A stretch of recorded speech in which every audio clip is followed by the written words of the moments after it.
দিন যত গড়াচ্ছে পৃথিবীতে মুসলিম পরিচয় জানা অপরাধের নাম হয়ে উঠছে। বিশেষ করে পশ্চিমা দেশগুলোতে ইসলাম নিয়ে ভুল ধারণা, মিডিয়ার অপপ্রচার আর পরিকল্পিত ঘৃণা এতটাই গভীরে গেছে যে কারো নামাজ পড়া, কাউকে কেবল ভালো কথা শেখানো পর্যন্ত এখন জীবনকে ঝুঁকির মুখে ফেলে দিচ্ছে। কিছুদিন আগে ফ্রান্সের মসজিদে ঘটে যাওয়া ঘটনার কথাই ভাবুন। ফজরের নামাজের সময় ছিল। সেখানকার এক মসজিদে নামাজ শেষে অবস্থান করছিলেন এক মুসলিম, আবু বকর। এমন সময় এক তরুণ তার কাছে এসে দাঁড়ায়, মুখে কৌতূহল আর সরাসরি প্রশ্ন, আপনি কি আমাকে ইসলাম সম্পর্কে শেখাতে পারেন? আমাকে নামাজ পড়া দেখাতে পারেন? আবু বকর ভাইও একটু দেরি করেননি।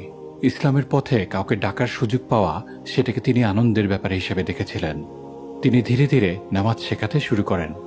উজু থেকে শুরু করে দাঁড়ানো, রুকু, সেজদা সবকিছু খুব সহজভাবে বুঝিয়ে দিচ্ছিলেন। শেখাচ্ছিলেন আল্লাহর জন্য আন্তরিকতার সঙ্গে।